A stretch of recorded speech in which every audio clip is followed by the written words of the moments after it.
Saudara, program Catatan Dr. Lukas hadir bagi Anda untuk bisa belajar bagaimana hidup sehat. Terlepas dari seberapa baik dan sehat kebiasaan hidup, dalam kondisi yang prima pun kita bisa mengalami penderitaan, baik fisik, mental, atau keduanya dalam waktu bersamaan. Alkitab banyak membahas tentang kesehatan. Salah satunya adalah catatan Dr. Lukas dalam Perjanjian Baru. Dan melaluinya, Anda akan menerima banyak hal tentang Yesus Kristus, penyembuh ajaib yang menyembuhkan manusia dari penyakit fisik maupun rohani. Dia bahkan mengalahkan maut, mengorbankan nyawanya untuk menebus dosa, supaya manusia bisa hidup kekal bersamanya.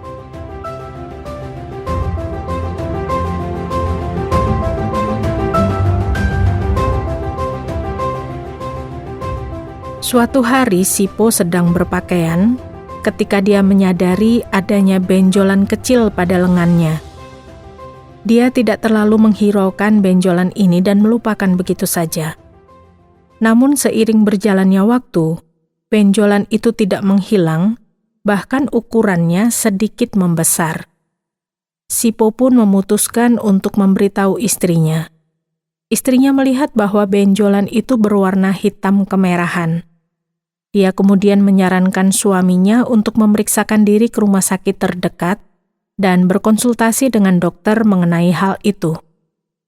Dia pernah mendengar bahwa benjolan seperti itu bisa menandakan kanker kulit. Sipo pun melakukan apa yang disarankan istrinya. 1 minggu kemudian dia pergi ke rumah sakit dekat rumahnya untuk menemui dokter kulit. Dokter itu meminta Sipo untuk menjalani prosedur pengangkatan kulit pada bagian di mana benjolan itu ada. Hal ini perlu dilakukan untuk memastikan apakah benjolan itu merupakan kanker kulit. Dokter memberitahu pengangkatan jaringan kulit termasuk prosedur operasi minor. Dia hanya dibius lokal pada daerah lengannya untuk menghilangkan rasa sakit ketika operasi pengangkatan dilakukan. Ketika hasil tes biopsi jaringan kulit Sipo keluar, benjolan itu merupakan kanker yang sering disebut melanoma.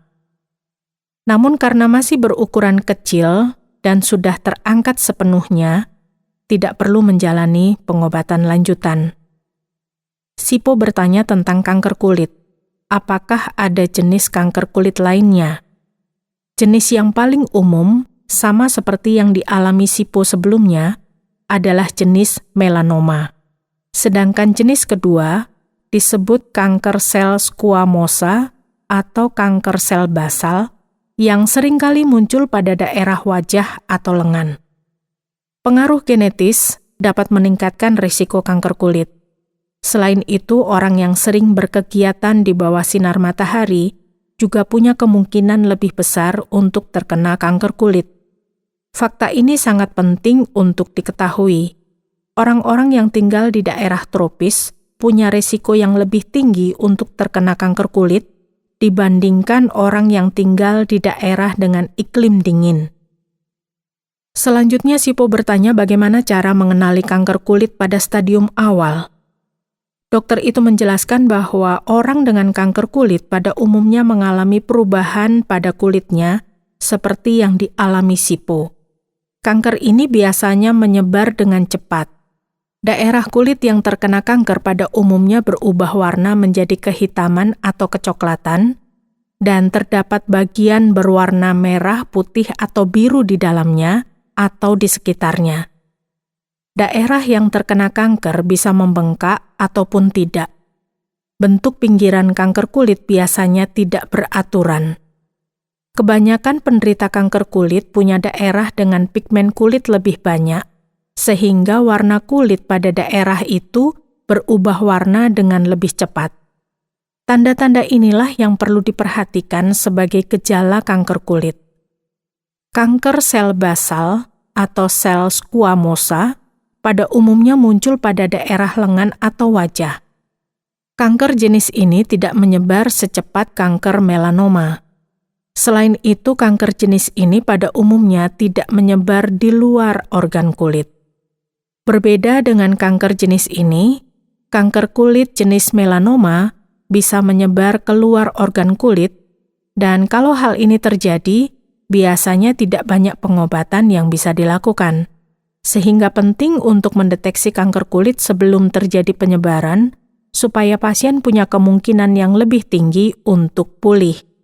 Kalau penyebaran sudah terjadi, kemungkinan pasien tidak akan bisa sembuh secara total.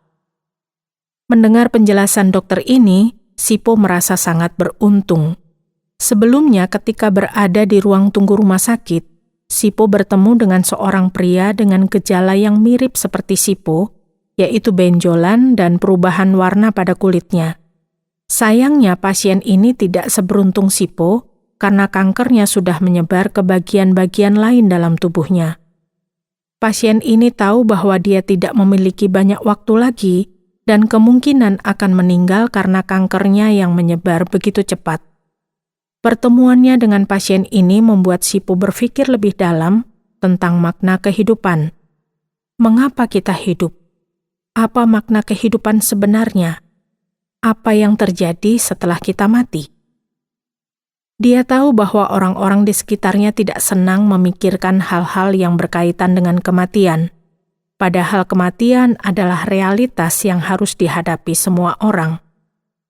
Pria yang ditemui Sipo di ruang tunggu ini sudah tahu bahwa kemungkinan besar dia akan mati, tapi Sipo melihat pria ini memiliki kedamaian dalam dirinya. Sipo berharap dia bisa bertemu pria ini lagi di lain waktu. Keesokan harinya, Sipo kembali ke rumah sakit untuk mendiskusikan pengobatannya. Ketika bertemu dengan pria ini, Sipo menanyakan bagaimana dirinya bisa tetap tenang meskipun sudah tahu bahwa kankernya bisa merenggut nyawanya. Teman baru Sipo ini kemudian berkata bahwa sebenarnya 9 bulan yang lalu ketika dirinya didiagnosis kanker kulit, dirinya merasa sangat marah dan frustasi. Tapi semuanya berubah ketika dirinya mengenal dan percaya kepada Yesus Kristus. Setelah menerima Yesus Kristus sebagai juru selamat dalam hidupnya, dia merasakan kedamaian yang belum pernah dia rasakan sebelumnya. Sipo ingin tahu lebih banyak tentang kedamaian itu dan bagaimana cara mendapatkannya. Dia tahu bahwa bahkan sebelum terkena kanker, dia kurang begitu puas dengan hidupnya. Pekerjaan, keluarga, dan aspek lain dalam kehidupannya tidak membuatnya merasa bahagia. Tapi kedamaian yang dilihatnya dalam teman barunya ini membuatnya ingin merasakan kedamaian yang sama. Teman barunya ini memberitahu Sipo bahwa kunci dari kedamaiannya adalah percaya kepada Yesus Kristus. Dia membacakan salah satu bagian dalam Alkitab yang berbunyi, "Tetapi sekarang di dalam Kristus Yesus, kamu yang dahulu jauh sudah menjadi dekat oleh darah Kristus.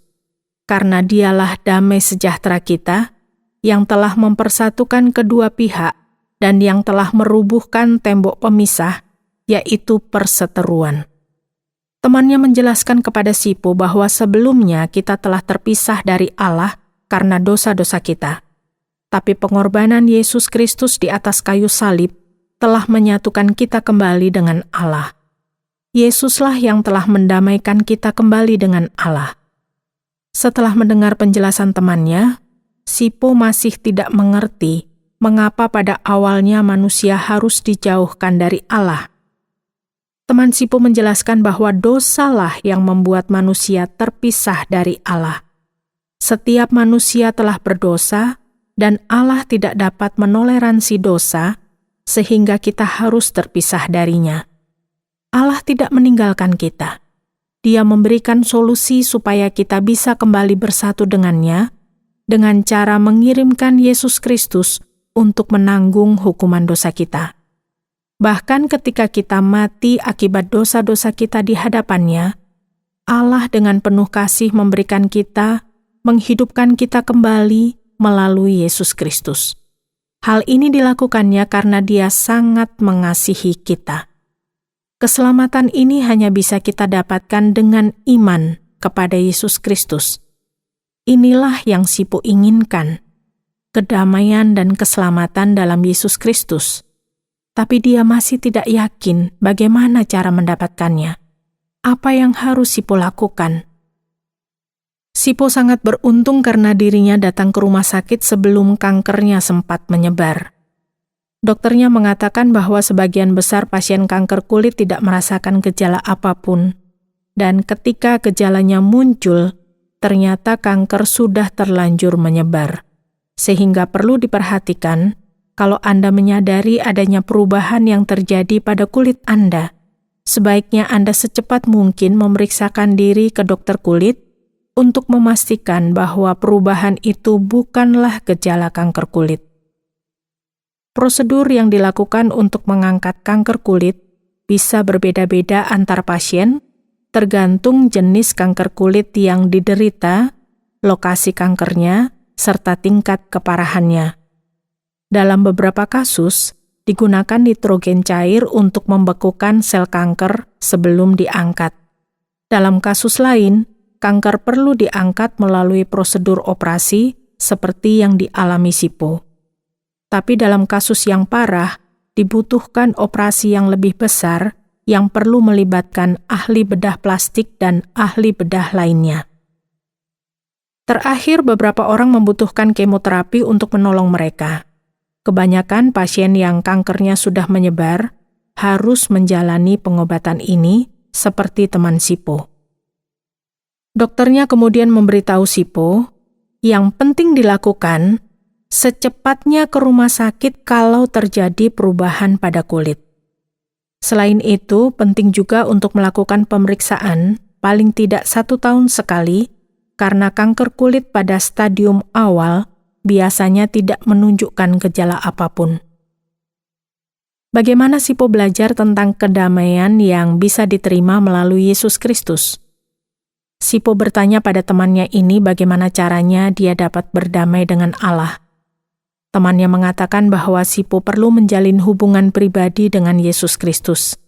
Dia dapat melakukan ini dengan cara mengikuti apa yang dikatakan firman Tuhan, yaitu, sebab jika kamu mengaku dengan mulutmu bahwa Yesus adalah Tuhan, dan percaya dalam hatimu bahwa Allah telah membangkitkan Dia dari antara orang mati, maka kamu akan diselamatkan. Karena dengan hati orang percaya dan dibenarkan, dan dengan mulut orang mengaku dan diselamatkan.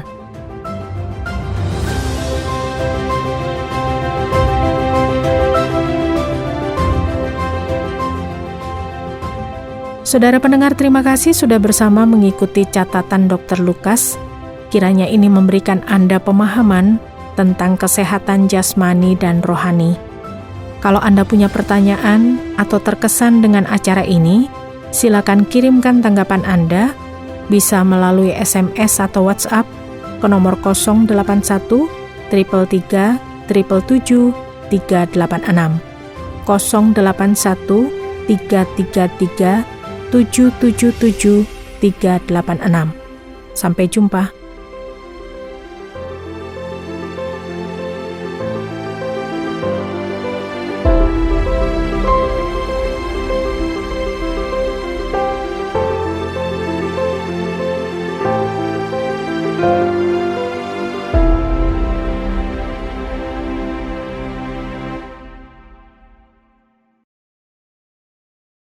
Terima kasih Anda sudah mengikuti program kami. Jika Anda diberkati, jangan lupa like, komen, dan share supaya Anda tidak ketinggalan setiap program terbaru kami. Jangan lupa juga untuk subscribe channelnya dan nyalakan loncengnya. Jika Anda ingin mendukung pelayanan kami, bisa melalui rekening kami berikut ini atau menghubungi kami di sini.